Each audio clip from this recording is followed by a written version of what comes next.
फुटाण्यापासून अशी बर्फी बनेल ही तुम्ही कधी कल्पनाही केली नसेल। एकदम स्वस्तात आणि खमंग अशी ही बर्फी तयार होते आणि विशेष म्हणजे ही बर्फी करताना अजिबात गॅस पेटवण्याची गरज नसते। त्यासाठी मी इथे 2 वाटी फुटाणे घेतले आहे। त्याला मिक्सरच्या भांड्यात टाकून बारीक हे मिक्सरला फिरवून घ्यायचं। ही अशी बारीक पावडर याची झाली पाहिजे। नंतर त्याच मिक्सरच्या भांड्यात 1 वाटी साखर, 1 वाटी डेसिकेटेड कोकोनट आणि 3-4 इलायची सोलून टाकायची आणि हे पण मिक्सरला बारीक फिरवून घ्यायचं। आता एका मिक्सिंग बाउल मध्ये ही फुटाण्याची पावडर आणि वाटलेली साखर टाकून कोरडंच आधी याला मिक्स करायचं।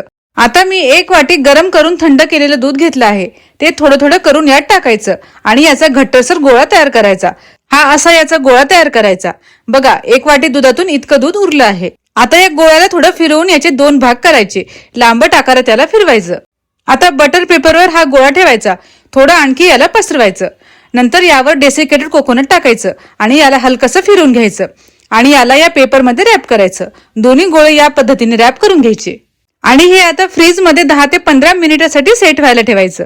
बटर पेपर मधून ही बर्फी आता काढायची आणि याला पाहिजे त्या आकारात कट करायचं। बघा तयार आहे आपली फुटाण्याची बर्फी। घरात फुटाणे असतील तर नक्की ट्राय करून बघा आणि मला फॉलो करायला विसरू नका।